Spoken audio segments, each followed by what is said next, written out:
11 February रोजी गडिंग्लज तालुक्यातील महागाव हद्दीतील ओढ्यात अंदाजे 30 ते 35 वर्षे वयाच्या अनोळखी महिलेचा मृतदेह आढळून आला होता. या महिलेचा मृतदेह वन्य प्राण्यानं खाल्ल्याच्या अवस्थेत आढळून आला होता.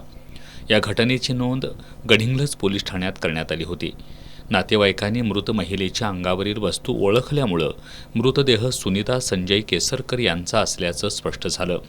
भडगावात राहणाऱ्या मयत सुनीता यांच्या अंगावरील दागिने गायब असणं आणि इतक्या निर्जन स्थळी मृतदेह सापडणं यावरून हा घातपात असण्याचा अंदाज पोलिसांनी बांधला होता. या प्रकरणी पोलीस अधीक्षक योगेश कुमार गुप्ता यांनी स्थानिक गुन्हे अन्वेषण शाखेला तपासाचे निर्देश दिले. त्यानुसार पोलीस निरीक्षक सुशांत चव्हाण यांच्या पथकानं तपासाला सुरुवात केली. तपासात सुनीता केसरकर यांचे गावातील प्रवीण चंद्रकांत चिंचेवाडी यांच्याशी 5 ते 6 वर्षांपासून अनैतिक संबंध होते अशी माहिती समोर आली.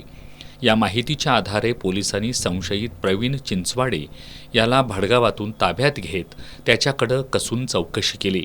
प्रवीणचं 3 वर्षांपूर्वी लग्न झालंय. लग्न झाल्यापासून तो मयत सुनीता यांना भेटायला टाळाटाळ करत होता. त्यामुळे त्यांनी प्रवीणला त्यांच्यामधील संबंधाविषयी नातेवाईकांना माहिती देण्याची धमकी दिली. या त्रासाला कंटाळून आणि संसार उद्ध्वस्त होईल म्हणून 18 जानेवारी रोजी निर्जन स्थळी भेटायला बोलावून सुनीता यांचा गळा दाबून खून केल्याची कबुली प्रवीणने दिली आहे.